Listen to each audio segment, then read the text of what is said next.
Luxe presents Hollywood.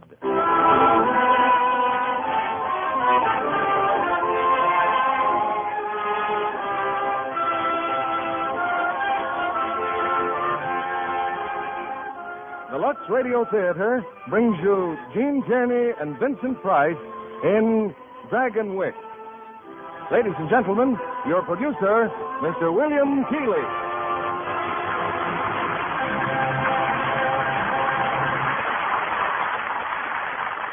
Greetings from Hollywood, ladies and gentlemen. If I should offer any one of you a kingdom, I'm sure you'd accept it. And that's how a certain section of our country was settled. Under Dutch rule in the 1600s, wealthy Hollanders were offered vast estates along the Hudson River as an inducement to come to America. Over these land grants, or patroonships as they were called, the patroons had absolute authority, and many of them ruled until the middle of the 19th century, a unique phase of Americana that forms the background of tonight's play, 20th century's Fox screen hit, Dragonwyck. We are happy to have the fine stars of the picture, Gene Tierney in one of her greatest dramatic roles, and Vincent Price in the part that raised him to well-deserved stardom. Speaking of early Dutch settlers, I have here a snapshot of a very recent visitor from Holland. She sent it to me as evidence of how Luxe Flakes can keep those neat Dutch costumes sparkling clean. And I wish that all our listeners could see the photograph itself. An attractive girl in a typical Dutch outfit, complete from large white cap to flower-embroidered yoke, I believe it's called, and apron. I'd say it was a tribute not alone to Luxe Flakes, but to the discriminating taste of people who have always been world famous for their cleanliness and tidiness.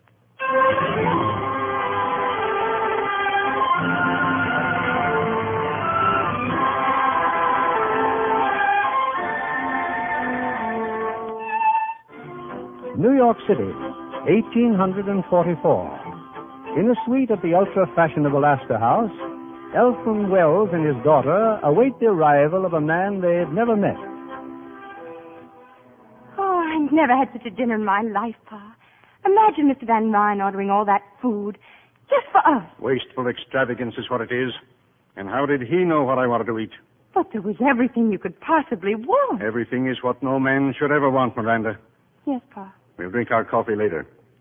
And renting these rooms for us. I just don't understand such a man as Nicholas Van Ryn. But what is there to understand? He wrote to us inviting me to live with his family at Dragonwyck.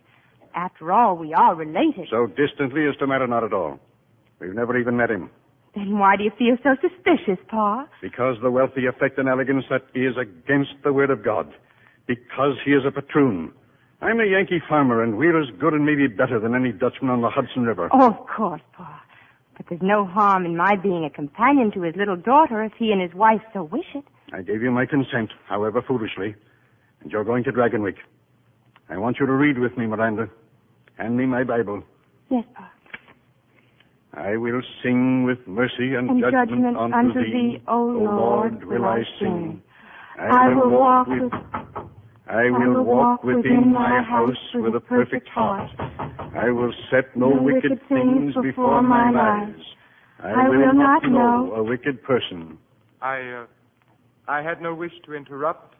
I am Nicholas Van Ryn. Please continue. Him that hath a proud look will not I suffer. Mine eyes shall be upon the faithful of the land. But he that worketh deceit shall not triumph.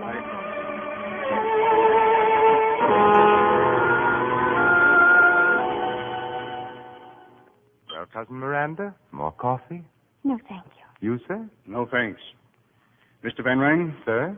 I don't know what made me think you'd be a much older man. Does that affect your confidence in me, sir? Alexander the Great, when he was younger than I, had conquered most of the world. Maybe if he'd been a little older, he'd have conquered all of it. What are your politics?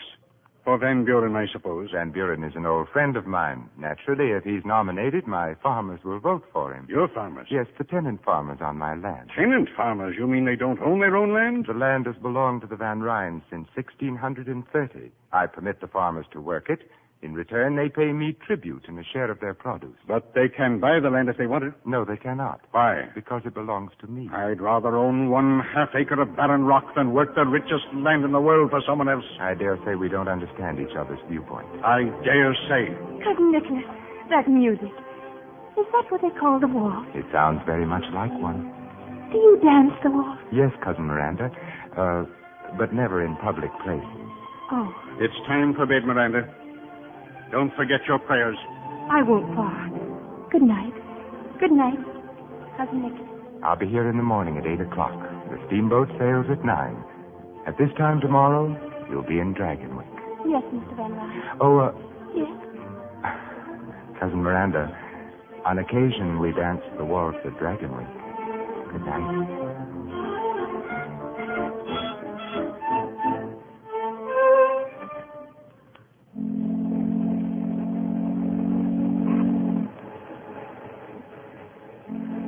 Cousin Nicholas. Oh, Cousin Nicholas. I just saw it. I saw Dragonwyck. Oh, darling. It's like a great castle. All alone on a mountain. Oh, how can you sit there so quietly? But why not? I should think that seeing Dragonwyck would be more thrilling to you than to anyone. Nothing could be thrilling that is shared with so many other people.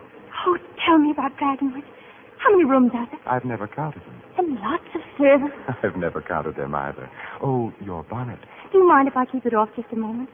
The breeze feels so wonderful against my face. The breeze must feel very wonderful indeed with a face as beautiful as yours against it. Come, Cousin Miranda, I'd better see about your luggage.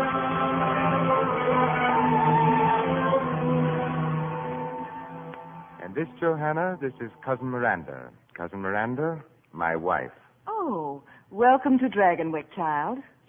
It's most kind of you to let me come, Cousin Johanna. Katrine is in bed? Yes, Nicholas, she's asleep. Then your meeting with my daughter will have to wait until the morning. Shall I retire now? Not unless you wish to. Oh, I don't wish to. I mean, well, I'd love so to see all of Dragonwyck. I'm afraid, dear, that would take more than one evening. And more than that, too. Still, there's no reason why Cousin Miranda should not make a start. No, Nicholas, no. I only Now, have this room over here, for example. Do you like it? Oh, how beautiful. And a harpsichord. And that portrait on the wall. Who is she? She was my great-grandmother, Azild. Azild. What a strange name. I don't know why we keep her hanging there. And that ugly old harpsichord. The servants have to be driven to dust it. You think it was going to bite them? Azild was from New Orleans. She and my great-grandfather were married there in 1743. This harpsichord was hers. If you'd listen to the servants, they'd have you believe she still plays it. Fortunately, we don't listen to the servants. Oh, no, of course not. Isn't it rather late, Nicholas? If you wish to retire, my dear. Yes, I think I will. Well, good night, then. Good night, Johanna. Good night, Cousin dear. Cousin Miranda, do you think you will be happy here? Oh, what a question to ask. You won't be homesick? A little, I'm sure. But that doesn't... And there is no one else at home? A young man, perhaps? No, Cousin Nicholas. No young man. Well, it is getting late, and you've had an exhausting day. I'll have the housekeeper show you to your room. Her name is Magda. Good night, Miranda. Good night, Cousin Nicholas. You're ready, Miss Wells. I'll show you upstairs. Your Magda? Yes, miss.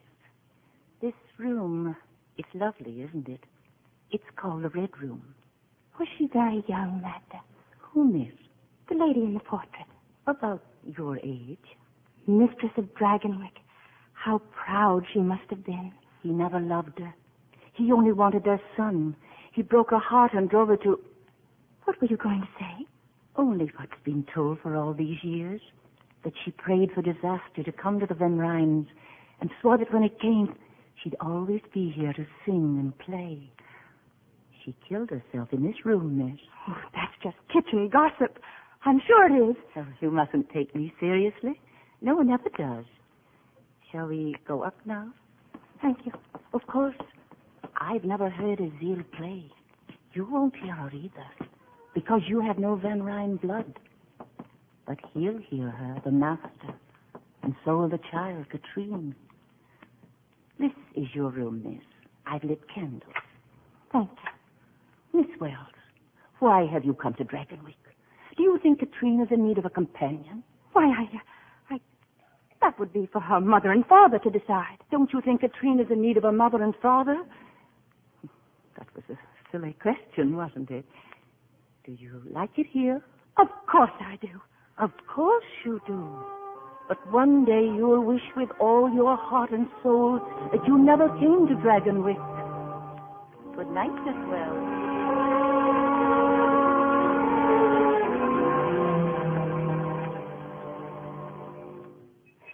Well, Katrine, that's enough studying for today. Just think, it's 3 whole weeks I've been here. I'm glad you're my teacher. I'm glad too, dear.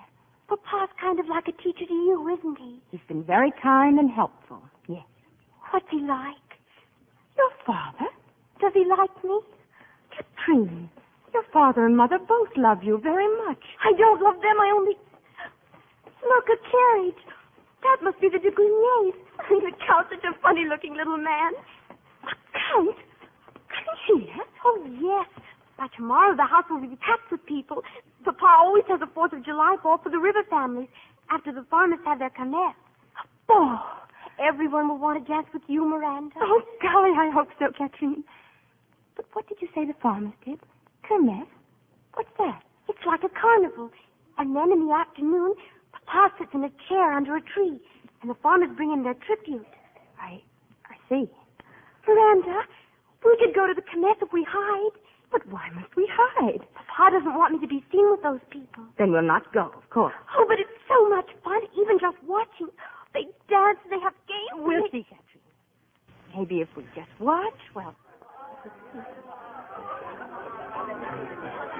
This is where I hide every year, Miranda.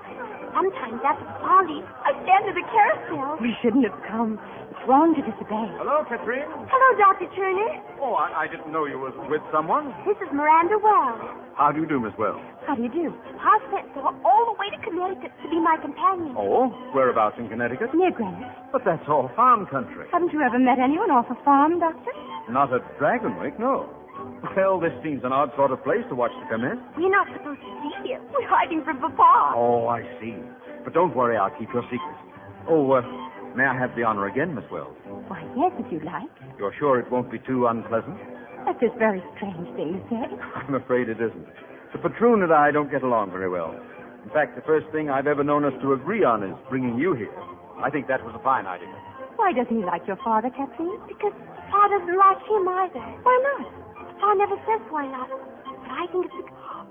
Hide, Miranda, hide, they're coming. Who's coming? Papa and the Count de Grenier. Yes. I think we could even get closer, Kathleen. But why? All the fun's going to stop now. And Papa comes, that's when they pay him the money. I still think that I'd like to see it. Well, all right then. Come this way, Miranda.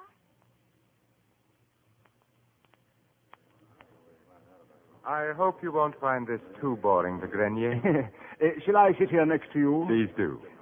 That is a strange sort of chair you have, Nicholas. This chair came from Holland with the first patroon. It has stood in this one spot for over 200 years. All right, Dirk, I'm ready. Yes, mynheer. The first man will come forward bringing rent and tribute. Klaus Bleeker. Rent, winter wheat, and... You brought nothing with you? Nothing. Perhaps your crops were poor. My crops were good. Take your hat off when you speak to the patroon. I take my hat off to no man. What you do with your hat is your own concern. Are you ready to pay your rent? No. Nor will you ever again get so much as a grain of wheat from me. Now what, Nicholas? You seem very calm. Why shouldn't I be? It is your purpose, then, to farm my lands without making any returns? Your lands? Do you hear that? His land. We've paid the worth of it many times over, and you know it. Well, here's the finish. In that case, I order you to leave my land by tomorrow noon. Have the next man step forward. Otto Gebhardt. Mr. Van Ryn. Well, what brings you here, Dr. Turner? I'm here to ask you to reconsider your decision. Klaus Bleeker and his wife and children have no other home than the Hill Farm. Where will he take them? That, I would say, is Klaus Bleeker's concern. So, Gebhardt? Yes, man, here. Empty-handed, too. Have you a reason? You know the reason. It's his birthright as a free citizen. These men are not alone. The anti-rent movement has swept the whole of New York State. Take your head out of the sand, Van Ryn, and help solve this problem peacefully. Because it's got to be solved peacefully or not. Well, speak up, Otto. I'll bring the rent and tribute tomorrow if if that will suit. Tomorrow, then. Will the rest of you men step forward, please? I have something to say. No, man, no. I'm tired of listening and talking. I say an answer to here and now. Drop that knife, Blinker. Please look out. Fool, Blinker, you.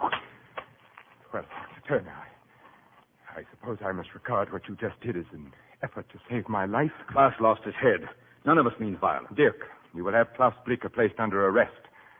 As for you, Doctor, I suppose I must thank you. If Klaus had killed you, it would have done these men infinitely more harm than you can ever do alive. Don't thank me. As you wish it. I shall say a few words about what has just happened, and they will be my last. Dr. Turner's efforts to incite anti-rent rebellion have been well known to me for many months now. Believe me, gentlemen, my welfare does not depend upon you. Rather, you depend upon it. But my rents and tributes and my responsibilities are hereditary, the symbols of a way of life to which I have been born and in which I shall continue to live. I shall never relinquish my position. I will be here tomorrow, and so will you. With rent and tribute. Good day, gentlemen.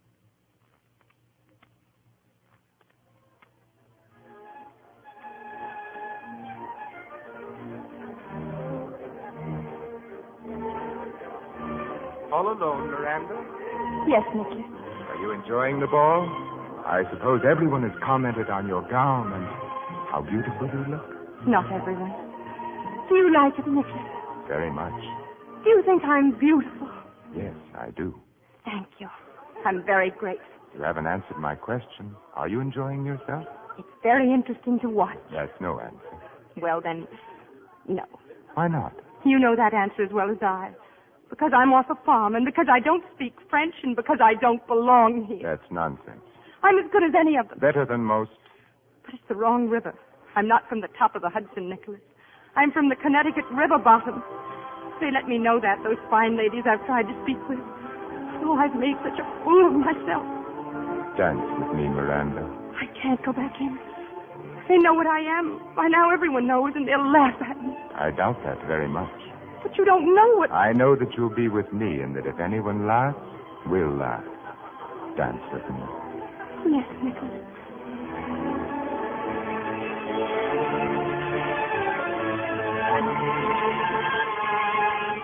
They're looking at us, Miranda. They're watching us dance. And they're not laughing, are they? No, they're not laughing. Then I shall. Suddenly I feel like laughing. This house could stand a little laughter. And a moment ago, I was afraid to dance with you. Afraid? Yes.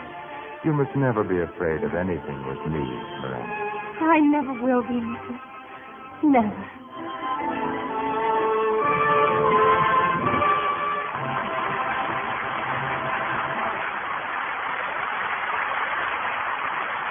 Act 2 of Dragonwyck, starring Jean Tierney as Miranda and Vincent Price as Nicholas Van Ryn.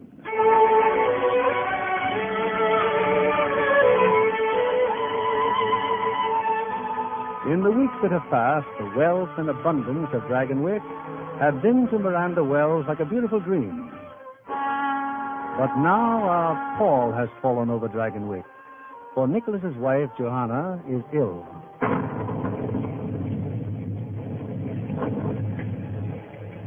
There's no thunder in the world, Johanna, like the thunder of the Catskills. The lightning seems to set the mountains on fire, and they roar back. That's all very romantic, I'm sure. But it doesn't help my cold. If I must stay in bed, why can't I have Dr. Hamilton to look after me? Why, you may, of course, as soon as the storm lets up and the roads are passable. Where's Miranda? She's with Katrine, reading to us. Come in. What is it, Magda? Excuse me, madame. Mynheer Van Ryn asked that this be brought to you, this plant. Why, Nicholas. Yes, Johanna. But your favorite plant. Your granola. Why should it brighten my hothouse if it could brighten your room, my dear? Nicholas. Oh, thank you, Nicholas. I can't remember when anything has pleased me more. And that will be all, Magda. Thank you. Yes, Mynheer. I know how you treasure it, Nicholas. And you sent it to me. Why, Johanna, you're smiling. How good to see you feeling better. Now I'm sure you'll want to rest. Nicholas, you're going to your tower room again? Yes, why? The servants think it's strange that you spend so much time in a tower room. And I find it strange that you should bother about what servants think. But what could you possibly do up there? It might be anything, Joanna, from pinning butterflies to hiding an insane twin brother. Actually, I read. I hope that satisfies you. I'm sick. And you haven't even let Dr. Hamilton know. Well, your happiness over the Granada plant seems to have faded most rapidly. But you can't imagine what it's like to be sick in this miserable, drab house. I cannot imagine that Dragonwyck could be miserable or drab except to those who reflect misery and drabness from within themselves. I will stop in and see you later, Joanna. Mein Herr. Yes? Dr. Turner has called. No one sent for a doctor. He says it's most urgent. My regrets to Dr. Turner. I cannot be disturbed. Yes, mein Herr. No, Magda, wait. I'll be glad to talk to Dr. Turner. I wouldn't have intruded, Mr. Van Ryn, were it not so important. Klaas Bleeker has been arrested for murder. Well, it's a pity you weren't there to stop him a second time, Dr. Turner. But I was there. He didn't kill anyone. There's been an anti-rent riot near Smoky Hollow. Oh, another rebellion, I see. Klaas wasn't anywhere near the man who was killed, but they blamed it on him. The farmers aren't going to stand for this.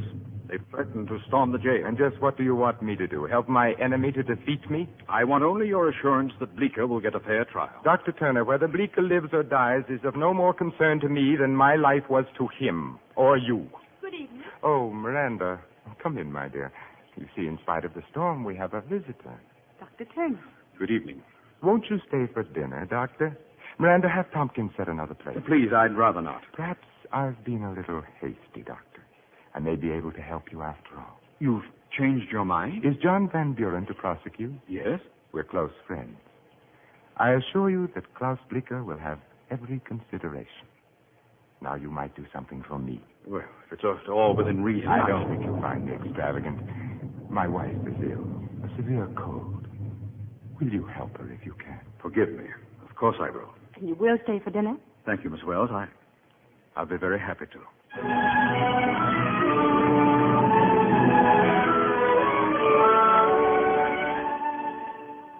And a lighter diet might help, Mrs. Van Ryn. Soup, boiled eggs.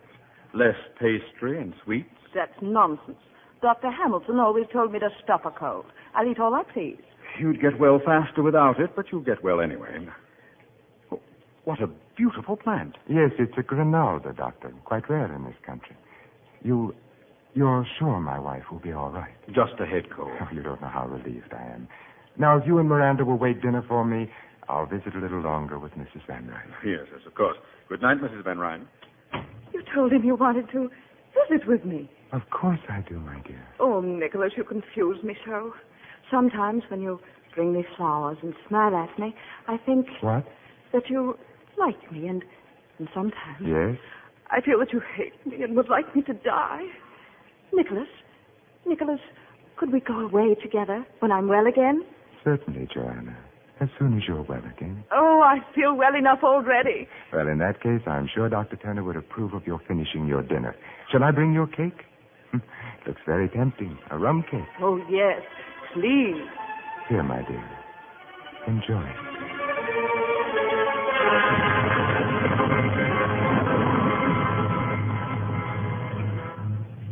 You're being very silent, Dr. Turner. I was just thinking. You know, it's funny. The day we first met, I thought we'd have very much in common. But the way it's worked out, frankly, right now, I don't think you have the slightest idea what to talk to me about. Would you care for some sherry wine, Doctor?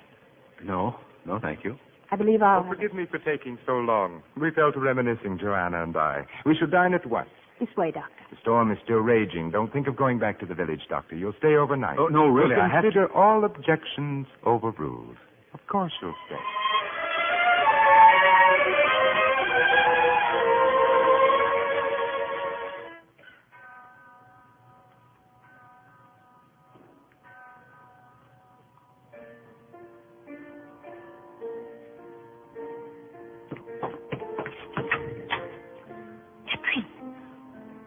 In the hall.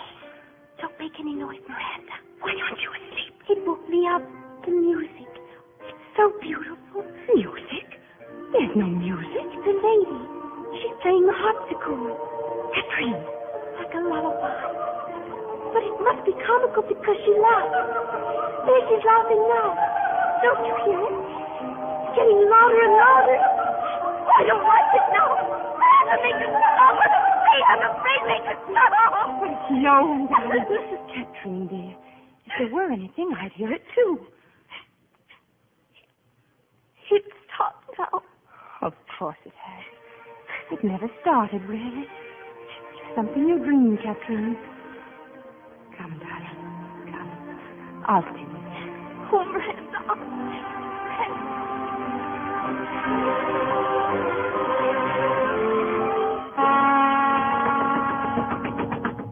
Yeah. Who is it? It's the housekeeper, Doctor. Mrs. Van Ryn. She's very sick, sir. Oh, please come, please.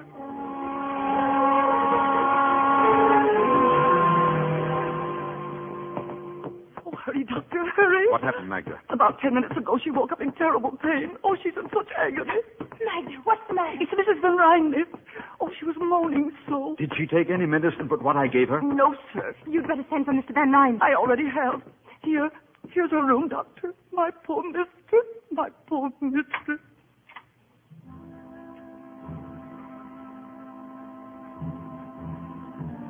Mrs. Van Ryn. Mrs. Van Ryn. What is it? What's happened? Joanne. Mr. Van Ryn, your wife is dead.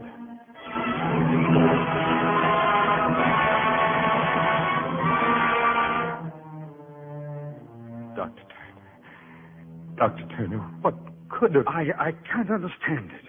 Are you sure she took nothing but those drops I left? Not while I was with her, sir. And except for Magda, no one was with her but myself. I gave her some cake. Acute gastritis. It's possible, but Is it also possible that she may have been more ill than you imagined? I'm afraid that's always a possibility.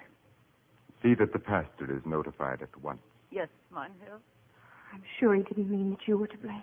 Whether he meant it or not, Miranda, I don't know why she died. And that's shameful. You'd better get some sleep. I thought Yes, Doctor.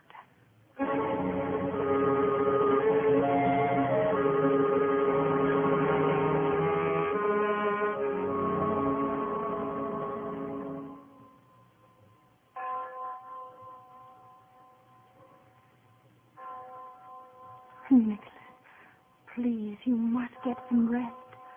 Do you hear that bell, Miranda?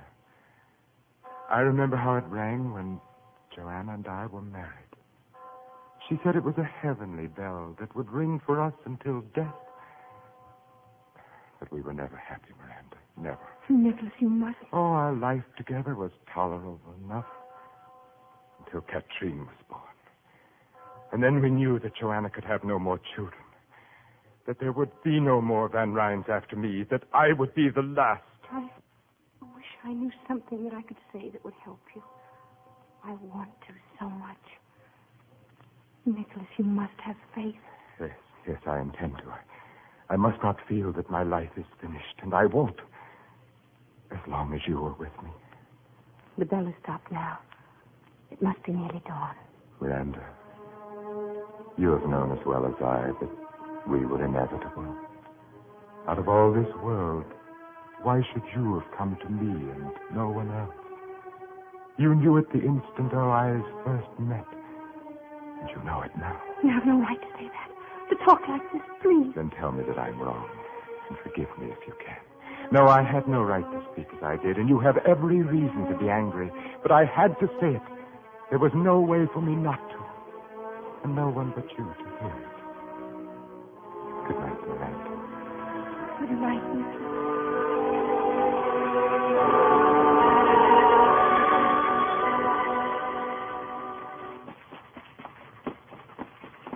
Whoa there, whoa. Why are you stopping, driver? Someone down the road, miss. Looks like Dr. Turner. Dr. Turner? Miranda, I just heard you're going away. Yes, Jeff. I'm going home to Greenwich. I think it's fine that you're going back to your folks. Well, what I meant is that Greenwich isn't so very far away, is it? Maybe I can come there and visit in a month or so? Of course.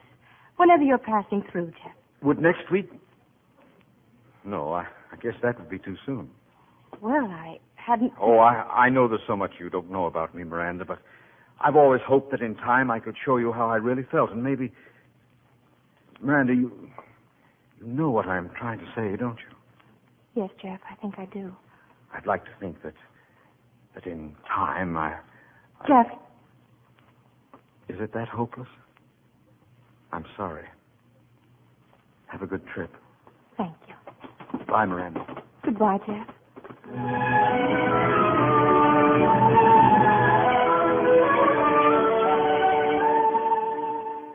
Miranda? Yes, Pa? How long is it since you came back home from Dragonwyck? I don't know, Pa. Months. Yes, months. And something's been wrong with you ever since. Nothing's wrong. I promised your mother to get to the bottom of this, and I'm going to. I haven't seen you smile since the day you drove in here in that fancy carriage. You've been no more one of us than if you never came home at all. I'm sorry, Pa, if I've upset everyone. It's because your home's not fine enough now, because we're not fine enough. That's not true. It has nothing to do with that. Ephraim! We're in here, Ma.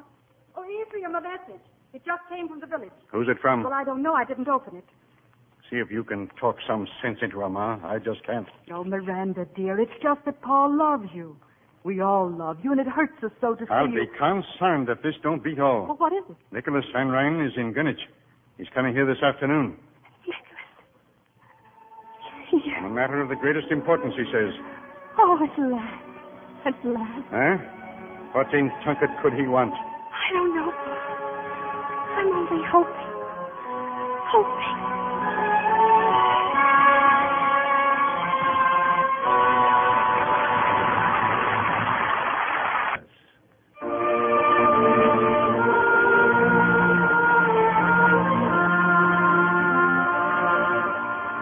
They returned to Dragonwyck a few weeks later.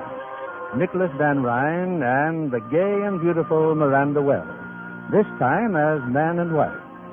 A month later, Nicholas went away on a business trip, but now he's back in the arms of his young and beautiful bride. Oh, Nicholas, you're home at last. Miranda, I'd almost forgotten how lovely you were. I'm not when you're not with me. I'm not anything. You have missed me? Oh, terribly. Katrine, too. She's still in Boston, of course, with her aunt. She seems wonderfully happy from her letters. She wants to stay, go to school there with her cousin. An excellent decision. But, Nicholas... I'm very selfish, my darling. I want only you at Dragonwyck. Only you. Oh, I beg your pardon. I didn't know... Oh, Peggy, this is Mr. Van Ryn. Was it anything important? Well, it was just to remind you they ate none of your breakfast this morning. Please, let's not talk of food. Well, you'll eat everybody your lunch, or there'll be quite a bit of talk. Tell me, Peggy, why do I ever put up with you? I don't know, ma'am, but you'll eat your lunch just the same. And who is that? Her name is Peggy O'Malley, Nicholas. I've engaged her as my personal maid. Your maid, that untidy little creature?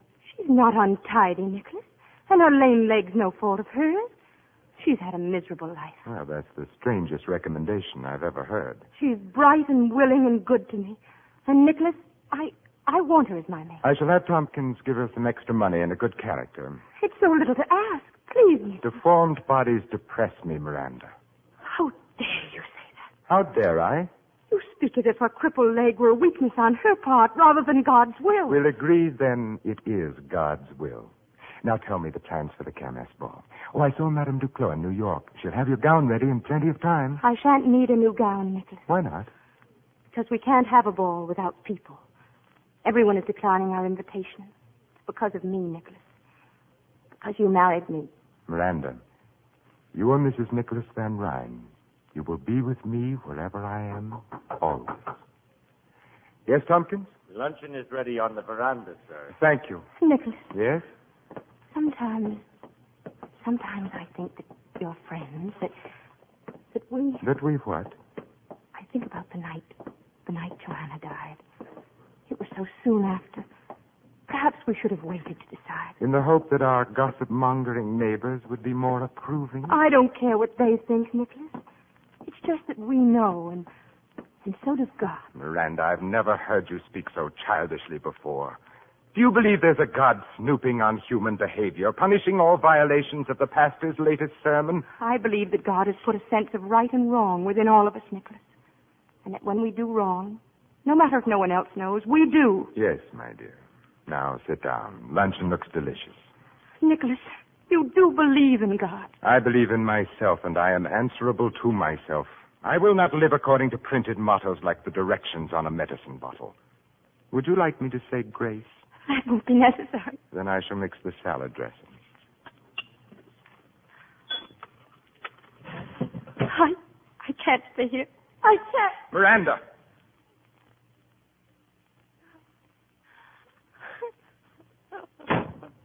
Miranda, what possible excuse can you have for humiliating me before the servants? What is the matter with you? Oh, I believe in God. Which is your privilege. I have no intention of... And so will my child believe in him. Miranda. And I will pray to God to make him healthy and strong and happy. Oh, my darling. My darling. Have I done something to please you at last? May I kiss you, Miranda? Please, may I kiss you?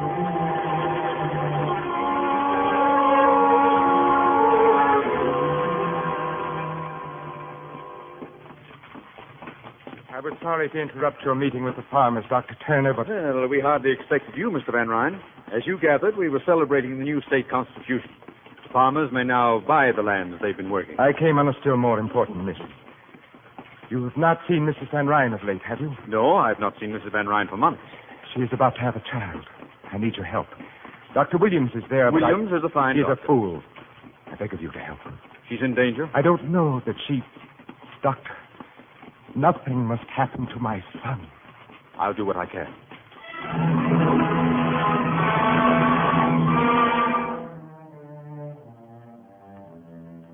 Thank heaven you've come, Doctor. I think Van Ryn would kill me if anything went wrong. But that's nonsense, Dr. Williams. Is it? When I tried to resign from the case last week, he had me locked in my room, watching me all the time through those icy eyes of his. About Mrs. Van Ryn. She'll have her child before evening. Everything's quite normal. Then why did he send for me? The child. There's an irregularity in the heartbeat. I see. Why don't you get some rest, Doctor? You'll call me? My room is just down the hall. Don't worry. I'll call you.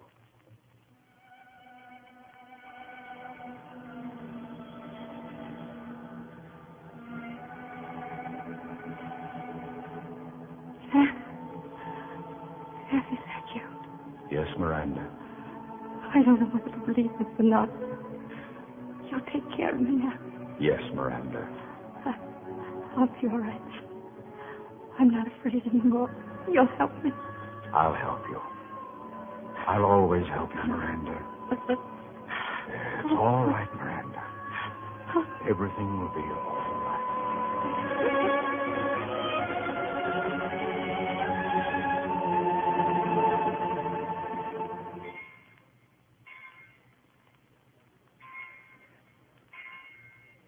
Why do you look so sober, Dr. Turner? This is a day of joy. My son has been born. There's something you must know, Mr. Van Ryn. Your son is not well. I can't tell you how sorry I am. But your wife is fine, and in time there's no reason why she can't have other children. My son is entirely well, Dr. Turner. His heart is malformed. Nobody's fault. Nothing could have prevented it. It's just a tragic accident that he won't live. There's a carriage waiting to take you to the village. You will never believe anything you don't want to, will you? And there'll be no need for you to see Mrs. Van Ryn again. If you'll excuse me, Doctor, the pastor is waiting. My son will be baptized tomorrow.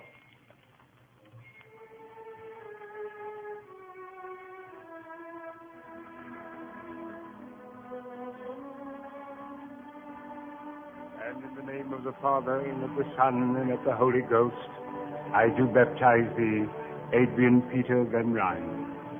Mynheer Van Ryn, please accept my most sincere congratulations. Thank you, Dominic. And you, dear lady.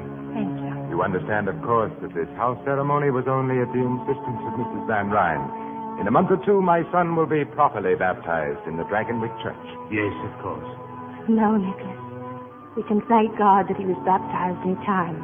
In time? The child I hold in my arms. My son. My son is dead.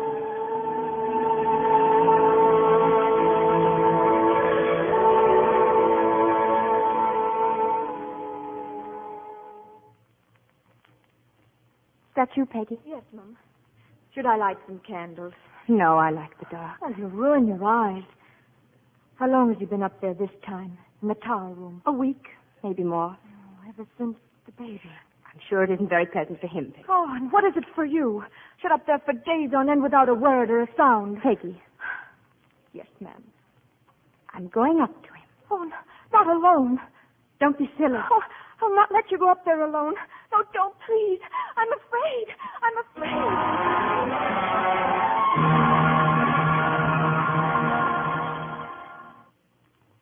Well, Miranda, now that you've come up here, don't be frightened.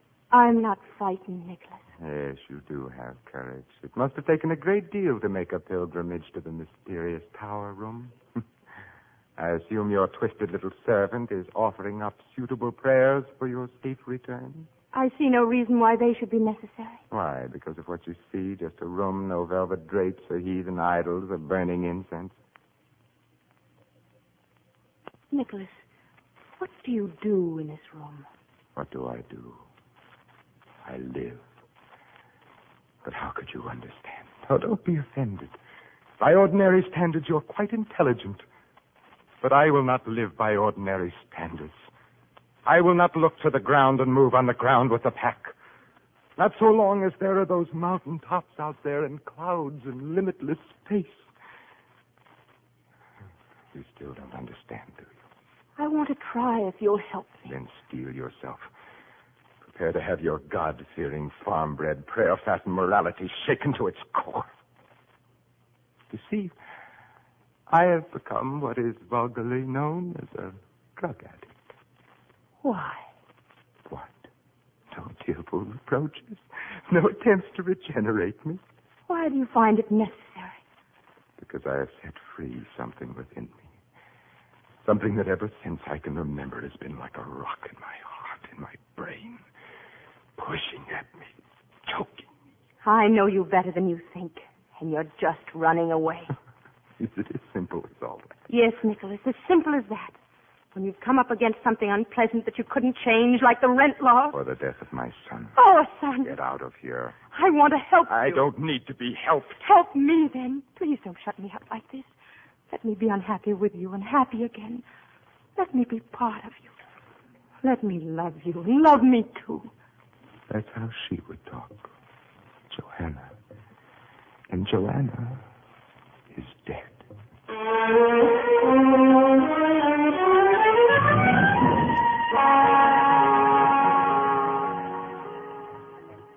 Dr. Turner. She went up to the tower room to see him, but it did no good at all. That's quite a story, Peggy, but I'm afraid you'll have to tell Mrs. Van Ryn there isn't much I can do for her husband. Tell her? Well, she doesn't know I've come to see you. It isn't him I'm worried about. It's her. I'm afraid for her. Afraid of what? Well, I can't say right out, sir, but, there's a blackness in that house and in him. Oh, you've got to take her away. What makes you think she wants to go? Whether she wants to or not. You can't leave her there to be hurt and hurt again, not knowing what she's done wrong or how to do right. Happy as a child because he so much as sends a plant to her room. And a plant? What sort of a plant? Something that grows in the hothouse, sir. Grenade, I think she said. Come on, Peggy. I'm going to Dragonwyck now.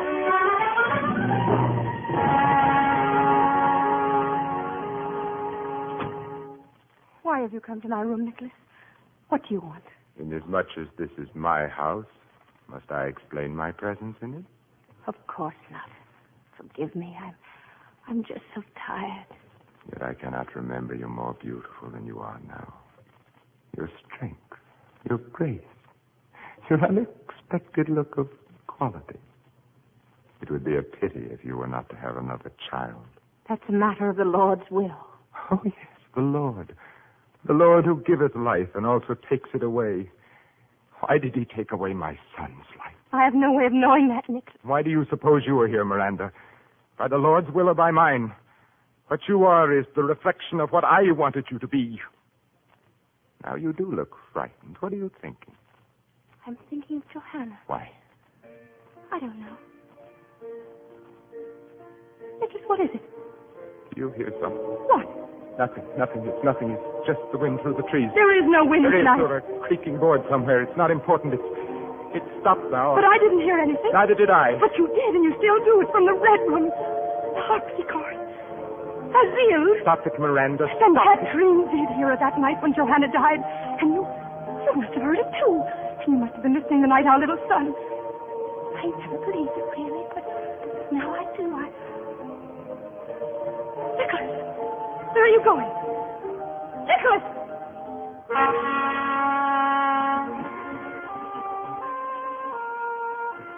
He's in the bedroom, Doctor, staring at that picture on the wall. Just standing there staring at that picture. Wait here, Peggy.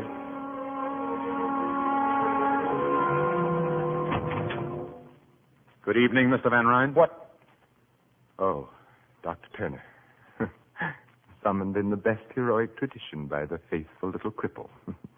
And have you an army of farmers armed with pitchforks lurking in the garden? No, that fight's long over and you lost it. But Peggy seemed worried about you. Do I look as if I needed medical aid? I can't diagnose from appearance alone. You've become more careful, Dr. Turner. I can recall when your diagnoses were less thorough. I've learned a lot since then. For one thing, I've made a careful study of plant life. I would think human life more important.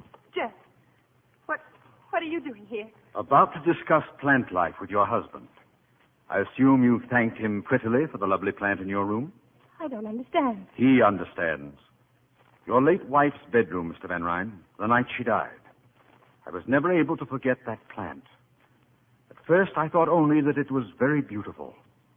I've learned since it was also very deadly.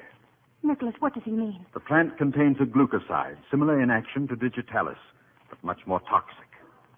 How shrewd to have a doctor on hand that night you asked me to dinner. And weren't you lucky, Mr. Van Ryn, that I wasn't a better doctor? It was all so simple. Your wife with the bad cold. She couldn't possibly have tasted anything in the cake. It was soaked with rum anyway. I don't believe it.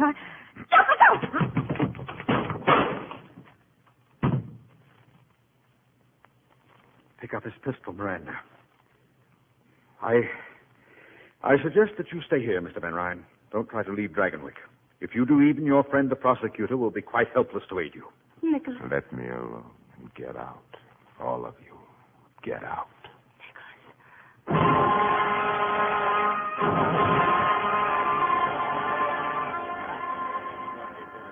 There he is, sitting on the patroon's chair, just like he did at the kermesse. Hold up your lanterns there. Mr. Van Ryn. Mr. Van Ryn. Mere Curtis, isn't it? If you don't mind, Mr. Van Ryn, I'll have to ask you to come along with us. But I do mind. I have no intention of going anywhere with anyone. This is not a request, Van Ryn. You're under arrest. Back so soon, Dr. Turner? Nicholas, please. My wife. Go with him. It's your only chance. My only chance. How little you know me, Miranda. Even Joanna would never have said that. Dr. Turner, you might use your influence to benefit these men for once and tell them to get out of here. How little you know me, Mr. Van Ryn, or them. I am well armed, Dr. Turner. You don't believe I'd shoot again? Yes, I believe you. Drop your pistol, Van Ryn. All right, men, take the prisoner. Have it your own way, then. Oh. Look at you. All of you. Taking off your hats. That's right. Take off your hats in the presence of the patron.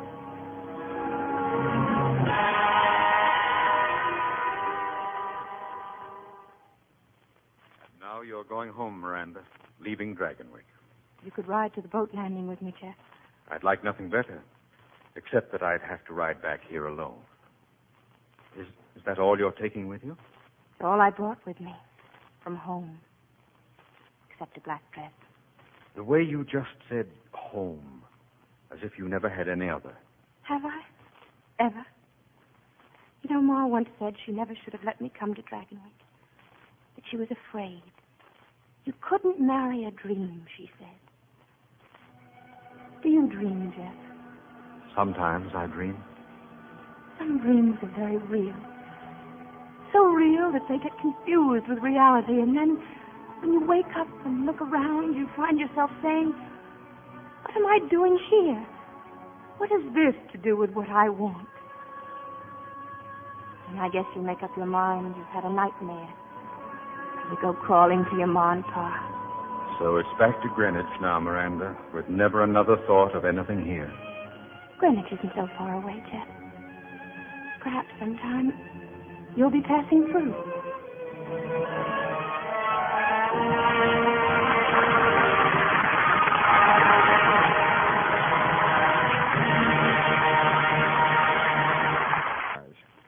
As every producer knows, truly fine actors in a truly great play are surefire box office. And that's what we enjoyed tonight, with all our thanks to Gene Tierney and Vincent Price. Thank you, Bill. It was a real thrill doing Dragonwyck again with Vince. Although I must say he makes a somewhat awesome patroon. You know, Gene, that title has always bothered me.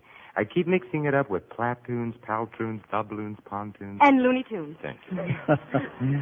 Speaking of patroons, I wonder how many of our audience know that Vincent Price is one of Hollywood's most loyal patrons of the arts. Well, Bill, I've always been interested in painting and encouraging young painters. And you're a very talented painter yourself, Vince. Mostly out of curiosity. How do you mean, curiosity? Well, when I start a painting, I never know quite what it's going to be. And when I'm finished, I always wonder what it is. Do you go in for painting, Gene? All I know is the primary colors. Stop and go. I'd say Jean's forte is motion pictures. Wait till you see her in Darrell F. Zanuck's version of The Razor's Edge. I've seen it.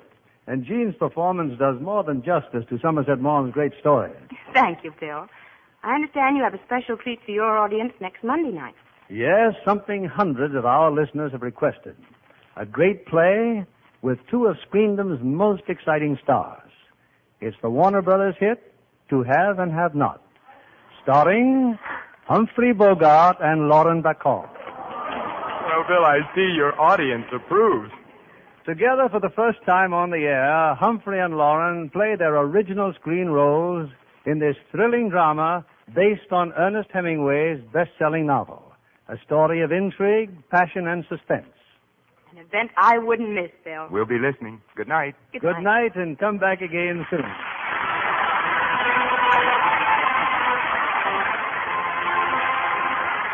Our sponsors, the makers of Luxe Flakes, join me in inviting you to be with us again next Monday evening when the Luxe Radio Theater brings you Humphrey Bogart and Lauren Bacall in To Have and Have Not. This is William Keighley saying good night to you from Hollywood.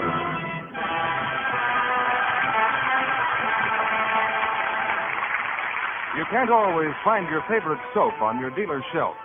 That's because the whole world is short of the fats and oils needed to make soap and scores of other products. The only way you can keep on having as much soap even as you have now is by saving and turning in your used kitchen fats.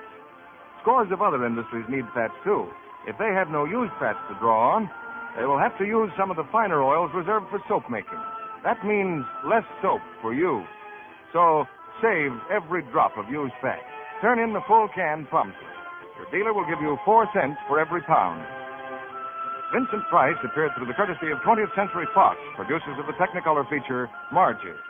Heard in our cast tonight were Gail Gordon as Jeff, Margaret Muse as Joanna, Norman Field as Wells, and Gloria McMillan, Janet Scott, Truda Marson, Griff Barnett, Jay Novello, Jeff Corey, Sandra Rogers, Herbert Litton, and Charles Field. Our music was directed by Louis Silvers. This program is broadcast to our men and women overseas through cooperation with the Armed Forces Radio Service. And this is your announcer, John Milton Kennedy, reminding you to tune in again next Monday night to hear To Have and Have Not with Humphrey Bogart and Lauren Bacall. This is CBS, the Columbia Broadcasting System.